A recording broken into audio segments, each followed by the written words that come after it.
Nigel needs to get a grip.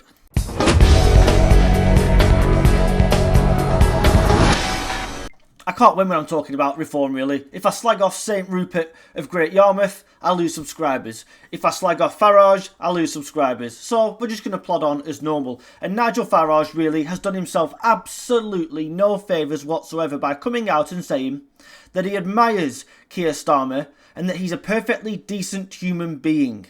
Wrong. He's a freeloading liar. And I certainly could not admire somebody like that.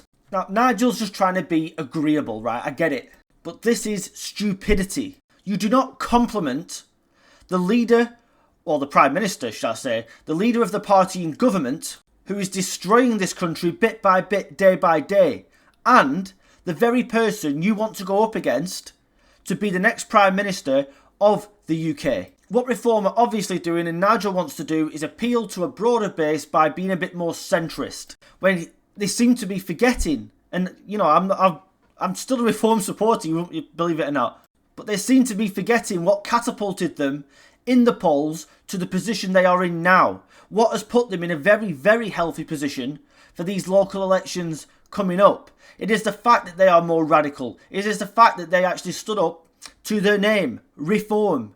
Reform this country, reform the establishment. In other words, get rid of people like Starmer, the establishment figures who've leached off the public sector their entire lives. And I'm really fearful now that Reform are lurching away from their actual base of supporters. If you stay on the centre-right and keep doing what you're doing, you'll be fine. If you start moving towards the Tories on the left and Labour on the left, you are going to lose that support. And my God, do they need the northern towns to vote for them. And they will. But they won't vote for them if they see yet another party that is just like the Tories and just like Labour. Because what will end up then is, don't worry about Labour, they've lost the next election. But what you will end up with then is another Tory government, and round the merry-go-round goes, and we end up with the same old shite again and no chance of bringing a third party into the political system in this country.